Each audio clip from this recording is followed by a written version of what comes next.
வணக்கம். இன்றைக்கு நான் வெந்தய குழம்பு செய்ய போகிறேன்.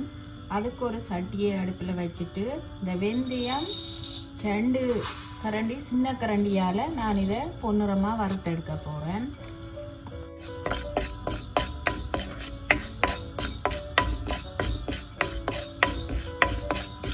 ஆக கூடவும் வெந்தயம் போடக்கூடாது, குழம்பு விழுவிழண்டு வந்துடும். சேர்ந்து ஒரு அளவாக தான் போட்டு இதை செய்ய வேணும்.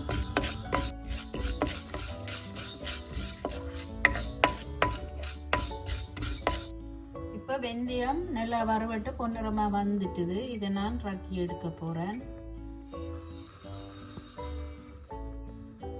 இனிமே நான் அதே சட்டிக்கு கொஞ்சமாக எண்ணெய் விடுறேன், நல்லெண்ணெய். ஒரு கொஞ்சம் பெருஞ்சீரகம் சேர்க்கிறேன். அதோட ஒரு கொஞ்சம் சின்ன சீரகம். அடுப்பை நல்லா குறைச்சி விட்டுட்டு இதை நாங்கள் வறுத்தெடுப்போம். அதோட ஒரு கைப்பிடி அளவு தேங்காய்ப்பு சேர்க்கிறேன்.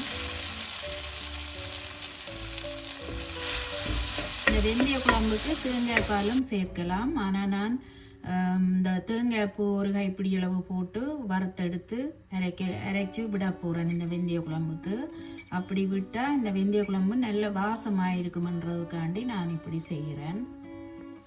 இந்த தேங்காய்ப்பு அதோட ஒரு 4-5 சித்தல் மிளகாய் போட்டு அதை நான் இதோட வறுத்தெடுக்க போகிறேன்.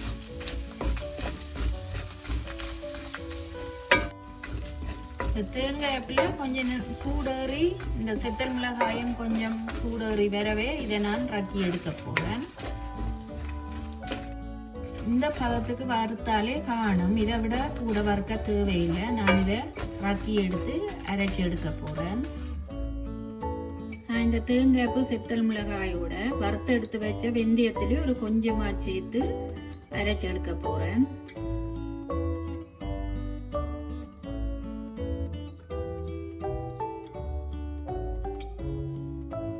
இந்த வெந்தய குழம்பு வைக்கிறதுக்கு சட்டியை அடுப்பில் வச்சு நல்லெண்ணெய் சேர்க்கிறேன். இப்போ எண்ணெய் நல்லா கொதிச்சிட்டுது. கடுகு சேர்க்க போகிறேன். அதோட பெருஞ்சீரகம். இதில் நான் சின்ன வெங்காயம் கொஞ்சம் கூட வெட்டி வச்சிருக்கிறேன். அதோட உள்ளி வெட்டி வச்சிருக்கிறேன். அதை இதோட சேர்க்க போகிறேன்.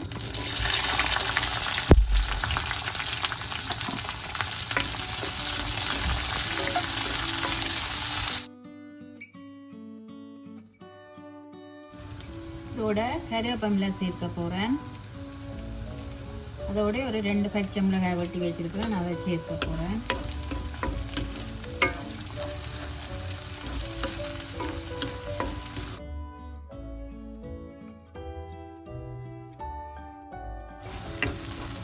வெந்தய குழம்புக்கு சின்ன வெங்காயம் தான் நல்லா இருக்கும்.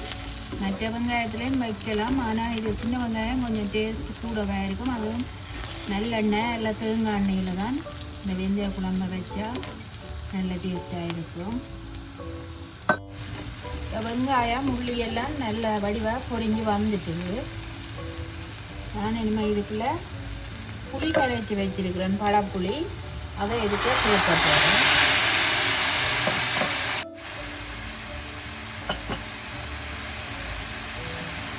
புளியோட உப்பு சேர்க்க போகிறேன்.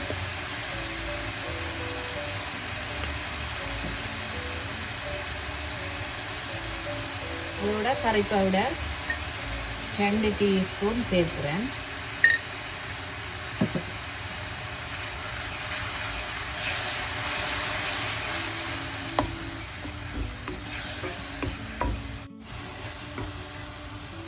கொஞ்ச நேரம் இந்த புளி தூள் எல்லாம் அவியட்டும்.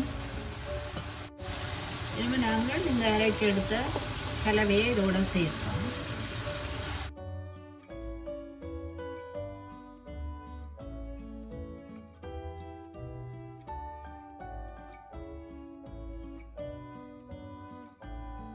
இந்த குழம்பு இனிமேல் மூடி அவிய விடுவோம். இந்த வெந்தய குழம்பு 2 நிமிஷம் கொதிச்சு வரவே இந்த வெந்தயத்தை நாங்கள் இதோட சேர்ப்போம். வறுத்து வச்சுருக்க வெந்தயத்தை சேர்த்துட்டு ஒருக்கா எல்லாத்தையும் நல்லா கலந்து உப்பு புளி காணும் வந்து பார்த்துட்டு மூடி விட்டால் சரி. அவியட்டும்.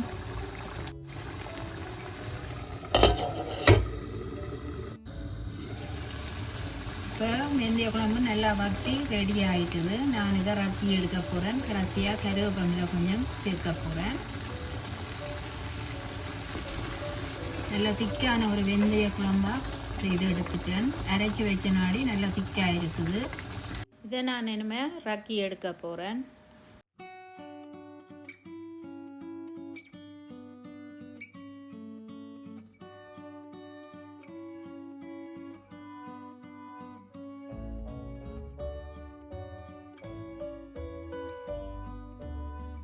நான் இந்த வெந்தய குழம்பு செய்து எடுத்துட்டேன். இது வெள்ளை புட்டோட வெள்ளை சோறோட சாப்பிட இன்னும் நல்லா இருக்கும். நீங்களும் செய்து பார்த்துட்டு உங்களோட கருத்துக்களை தெரிவிங்க.